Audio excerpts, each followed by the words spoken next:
Bonjour à tous. Alors aujourd'hui, je ne sais pas si vous voyez là de chaque côté, je vais faire une vidéo pour expliquer un petit peu en quoi consiste le FVI et l'opération Bullbox. Parce que maintenant je suis bien imprégné, hein, j'y croyais plus il y a un petit moment et puis je me suis dit qu'avec cette opération, bah, pourquoi pas. Donc je vais tout simplement, tout simplement vous lire ce que les dispatchers et les bénévoles de l'opération Bullbox ont en leur possession. Vous expliquer brièvement ce qu'il en retourne. Voilà, donc je vais vous lire ça, je ne vais pas regarder la caméra, parce que je vais lire. Donc c'est pas compliqué. La directive tabac européenne réglemente la cigarette électronique depuis le 14 mars 2014, c'est-à-dire que c'est déjà fait. Hein. Ça a été voté le 26 février 2014 par le Parlement européen et adopté le 14 mars par le Conseil des ministres européens. La directive tabac impose des restrictions très précises par rapport à ce qu'on a maintenant. Donc. Les réservoirs, donc Cliro, Carto et flacons de liquide, contenance maximum 2 ml pour les réservoirs et 10 ml pour les flacons. Ça veut dire que pour ceux qui vapent avec des trucs comme ça, c'est plus possible. C'est-à-dire qu'en théorie, donc, on ne pourra plus en acheter. Voilà. Dispositif de sécurité enfant obligatoire, réservoir et flacon. Réservoir, c'est ça les réservoirs. Hein. Incassable et inviolable, réservoir et flacon. Alors, je ne sais pas en quoi ils vont les faire. Hein. Absence de fuite au remplissage pour les réservoirs. Alors, hein, si vous vapotez, vous voyez un petit peu le problème que ça va poser. Les taux de nicotine limités à 20 mg. C'est un dosage qui est souvent insuffisant pour certains fumeurs européens, bien qu'en France, on est en dessous. Les batteries, c'est-à-dire les batteries à tension ou puissance variable seront interdites. C'est-à-dire plus d'Ego Twist, plus de VTR, tout ce qui sera variable sera interdit. Les non régulés seront interdites aussi. C'est-à-dire que les modes méca, c'est pas régulé, ça sera interdit. Donc en gros, on va avoir droit que les seuls matériels possibles, donc ça sera les cartouches scellées. Donc ça dit bien ce que ça veut dire aussi. Et les batteries régulées non variables. Voilà. Donc seuls les Cigalight seront conformes. C'est-à-dire que les Cigalight, je vous montre un petit peu ça. Donc là, on a ce qui est illégal. Voilà. Et là, on a ce qui va être légal bientôt. En gros, la tueuse, et puis les fameuses petites trucs qui ressemblent à des clopes là, jetables, et puis bien sûr qui sont complètement incapables de nous aider ou d'aider les futurs fumeurs à arrêter de fumer. C'est bien foutu leur truc. Hein. Ensuite, l'innovation va être freinée et les coûts vont augmenter. C'est-à-dire 6 mois de délai avant de pouvoir commercialiser un nouveau produit. Alors je vous laisse réfléchir un petit peu entre le moment où il va sortir des nouveaux produits et le moment où tous les mecs qui ont des trucs dans les magasins ne pourront plus les vendre parce que ça sera plus légal. Ça va faire un beau bordel. Publicité et communication, même règle que le tabac. C'est-à-dire publicité internet, presse écrite, radio, TV, interdite. La promotion indirecte interdite, c'est-à-dire blog, forum dédié. Ça continue, hein. Page, groupe Facebook, site internet, tout ça sera interdit. Seule la communication entre professionnels est autorisée. Donc nous, en gros, ça ne nous concerne pas, mais ça nous concerne quand même du coup. La vente transfrontalière et vente à distance encadrée comme le tabac. Rappelez-vous, à l'époque, quand on commandait des clopes à l'étranger et qu'on se faisait refouler à la douane, ça risque d'être un petit peu la même chose. Donc l'article 20 traite de ces questions pour le tabac et les e-cig. Ce type de vente pourrait être interdite. Donc interdite de vente transfrontalière, c'est-à-dire que si vous achetez chez Fastech, on ne pourra plus. Si vous achetez des modes à droite et à gauche, ça on ne pourra plus parce que les modes seront interdits. Ça c'est plus vite vu.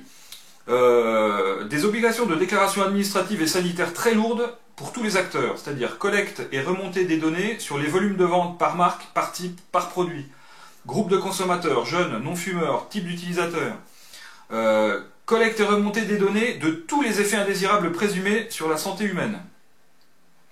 Ensuite, si 3 États interdisent un produit pour des raisons dûment justifiées, la Commission peut généraliser l'interdiction aux 25 États. C'est-à-dire que s'il y a 3 blaireaux qui décident je dis n'importe quoi, s'il y a 3 blaireaux qui décident qu'il n'y a plus de nicotine chez eux, il n'y aura plus de nicotine dans tout l'État européen. Chaque État européen est libre de classer l'e-cig comme médicament. C'est pas bon non plus pour nous. Dans les États de l'Union européenne, les États de l'Union européenne disposent de 24 mois pour transposer une directive dans le droit national. Donc ils font pas ce qu'ils veulent non plus. Même s'ils veulent assouplir un peu, il y aura quand même des trucs bien définis. Les directives fournissent un cadre à respecter au minima, c'est ce que j'étais en train de dire. Les États ne peuvent pas assouplir les règles prévues par les directives. Ils ne peuvent que les durcir. Ensuite, à qui profite cette directive? Eh ben, à votre avis, allez, je ne vais pas faire un concours pour vous le faire deviner. Eh ben, les industries du tabac, bien sûr. Seules les e-cig conformes aux nouvelles normes sont celles vendues par ces industriels. Leurs modèles sont les moins efficaces pour arrêter de fumer. Tu m'étonnes. Ils ont la garantie de garder leurs clients. Bah ouais. Fatalement, si on leur donne des cigalikes de merde, là, ils vont retourner au tabac, les gens ils sont pas fous. Je sais plus où j'en suis, voilà. Les grandes manœuvres ont commencé, c'est-à-dire Imperial Tobacco a racheté les brevets de l'inventeur chinois de la cigarette électronique OnLink et a lancé des procédures judiciaires en mars 2014, il n'y a pas longtemps, hein, à l'encontre de ses grands concurrents sur le marché de la cigarette aux USA, c'est-à-dire que c'est déjà le bordel chez eux. Et ça va être le bordel chez nous. L'industrie pharmaceutique, médicalisation de l'e-cig dans les pays qu'ils souhaitent. Médicalisation de l'e-cig si la concentration de nicotine est supérieure à 20 mg au millilitre. Ensuite, les moralistes, des professionnels de la santé publique jusqu'aux boutistes, leur objectif, c'est l'éradication du tabac, de la nicotine et du geste du fumeur. Ils combattent la e-cig car pour eux, elle renormalise l'acte de fumer. Bah oui, parce que le fait qu'on mette un truc à la bouche, c'est mieux d'avoir un patch qui sert à rien. L'OMS par exemple continue d'affirmer que les risques potentiels pour la santé des utilisateurs restent indéterminés. Et elle recommande de ne pas utiliser la cigarette électronique, ça on le savait depuis le début. La Haute Autorité de la Santé en France ne recommande pas non plus la cigarette électronique comme un outil d'aide à l'arrêt du tabac, car elle dit son efficacité, son innocuité n'ont pas encore été suffisamment évaluées à ce jour. Je finis avec la dernière page. Que peut-on faire? Voilà, que peut-on faire? Parce qu'on peut faire quelque chose quand même. Eh oui, si on est nombreux, bien sûr. Que peut-on faire? Comment lutter et sauver la vape? Eh bien, soutenir massivement l'EFVI. Voilà, c'est pas plus compliqué que ça pour l'instant. L'EFVI, donc European Free Vaping Initiative, donc en français, l'initiative citoyenne pour la vape libre, machin bidule, a été lancée par 7 vapoteurs de 7 pays de l'Union Européenne. C'est une procédure officielle qui donne droit à une audience devant le Parlement européen de Strasbourg, qui donne droit d'exprimer notre vision, de demander une législation judicieuse hors de la directive du tabac, parce que c'est quand même très important. Donc là, si au moins 1 million de citoyens européens la soutiennent avant le 24 novembre 2014, et si au moins 7 pays atteignent un nombre de supports minimum, parce qu'il y a des paliers par pays, le FVI est donc notre seule chance à ce jour de faire modifier la réglementation européenne des e-cig. Voilà. Alors la tâche est ardue, hein. Si 1000 vapoteurs font signer chacun 9 amis, nous arrivons péniblement à 9000 signatures. C'est du pipi de chat. Par contre, avec les boutiques, la donne elle change. Donc si 1000 boutiques, il y a un paquet de boutiques hein, en France, hein. Si 1000 boutiques font signer 5 clients par jour, c'est 100 000 signatures de gagner par mois. C'est énorme. Même si c'est moitié moins, c'est quand même énorme. Alors pour participer à l'opération Bullbox, c'est tout simple. Hein. C'est donc là qu'on rentre en jeu les dispatchers, les volontaires de l'opération Bullbox. Il faut installer bien visiblement une Bullbox et les bulletins de soutien dans le magasin. Expliquer aux clients les grandes lignes de la directive du tabac pour l'e-cig. En gros ce que je viens d'expliquer, mais réduit bien sûr, on n'est pas obligé de perdre un temps énorme à tout expliquer. Expliquer bien sûr ce qu'est l'initiative citoyenne européenne, faire remplir le bulletin de soutien, saisir les soutiens sur le site de la Commission européenne. Je rappelle que si les magasins n'ont pas envie de s'emmerder à saisir les bulletins eux-mêmes, les volontaires et les dispatchers sont là pour le faire. Donc il n'y a pas de souci. Imprimer des bulletins lorsque vous venez à bout de votre stock, ça il y a un lien sur, je mettrai le lien en description ou ici. Il y a un lien pour télécharger tous les packagings, c'est-à-dire les petites affiches qui sont là, les bulletins qui sont là. Merde, tiens, j'ai fait tomber, je reviens. Coucou, c'est moi. Des petites affiches comme ça pour expliquer qu'il faut donner son numéro de carte d'identité. Voilà, je reviendrai là-dessus juste derrière. Voilà. Et puis donc il y a tout aussi le package de communication, donc toutes les affiches là que vous pouvez mettre dans les magasins, les petits flyers que vous mettez avec vos commandes. Les gens viennent acheter un liquide, vous mettez le petit papier, le petit flyer dedans, et puis voilà, c'est pas plus compliqué que ça. Donc je mettrai les adresses du site internet de l'EFVI, l'adresse du forum de l'EFVI, sur lequel les dispatchers et les volontaires qui veulent visiter les magasins peuvent se connecter. Et puis voilà. Donc, ensuite, en ce qui concerne l'opération Bullbox dans la région Bourgogne-Franche-Comté, moi je suis dispatcher région Bourgogne-Franche-Comté. Ça ne veut pas dire grand chose, hein. C'est ni plus ni moins que moi je suis la cantine. Il y a des dispatchers, il y a des bénévoles. Chaque bénévole choisit un dispatcher. Et quand le bénévole a visité des boutiques une première fois pour prendre la température, demander si les gens sont intéressés pour mettre une Bullbox, il la référence sur le site de l'EFVI, parce que ces volontaires sont référencés sur le site de l'EFVI.